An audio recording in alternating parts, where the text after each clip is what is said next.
का किनारा 3 सेंटीमीटर पर सेकंड की दर से क्या रहा, बढ़ रहा, किनारा बढ़ रहा। घन घन फिगर बनाओगे तो बनाना चाहते बना दो, इसे जरूरी है नहीं, इसमें जरूरी नहीं है कि ये फिगर बनाना है, जरूरी अच्छा नंबर दे। ठीक हो। तो किनारा के यहाँ पर ये मानोगे, चलो ये मान लिए, ठीक हो ना, दिक्कत नहीं है।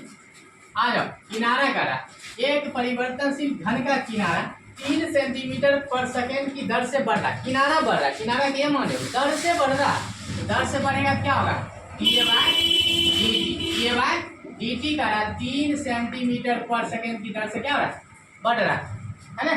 दर जब ये बोले डी बाई डी लगता है ना, किनारा बढ़ रहा। घन का आयतन किस दर से बढ़ रहा मालूम नहीं है, घन का आयतन किस दर से बढ़ रहा, आयतन बोले तो वॉल्यूम, आयतन को भी किस दर से बढ़ रहा है, डी लगेगा, D by D T equal what, मालूम नहीं। जबकि किनारा 10 सेंटीमीटर लंबा है, किनारा ये माने हो, ये का मान दिया है 10 सेंटीमीटर, कोई दिक्कत नहीं है, ठीक हो। अब यहाँ पर वॉल्यूम का फॉर्मूला लगाओगे, लगाओगे ना, तो बताओ कि घन का आयतन तुमको पता है, घन का आयतन, आयतन को भी से, और आयतन बराबर होता है भुजा की, भुजा के माने ए, क्या होगा ए क्यू।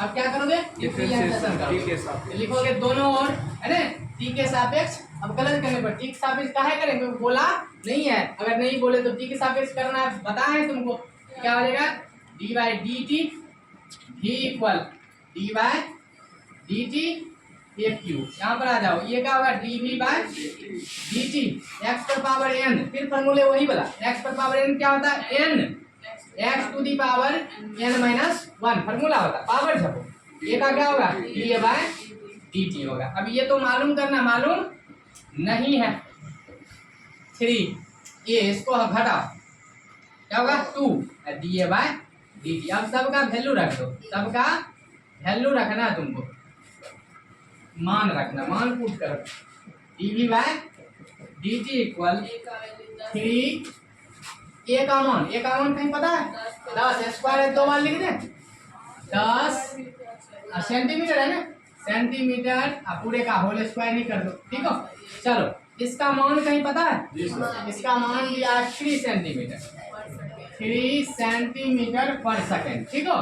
चलो हल करो, d v by D T equal 3, 10 का स्क्वायर करना होगा, सेंटीमीटर भी स्क्वायर कर लो, ठीक हो ना, इसका स्क्वायर हो जाएगा 900 इंटू फिर हो जाएगा 3 सेंटीमीटर पर सेकेंड। अब मल्टीप्लाई कर 900, तो मल्टीप्लाई करते हो तो होगा 10 300 और 300 का 300 900 है ना, सेंटीमीटर स्क्वायर का सेंटीमीटर गुना करो, सेंटीमीटर क्यूब पर सेकेंड, यही तुम्हारा आंसर। देखो आयतन में क्यूब लगता है ना, डायरेक्ट आ गया, ये तुम्हारा आंसर होगा।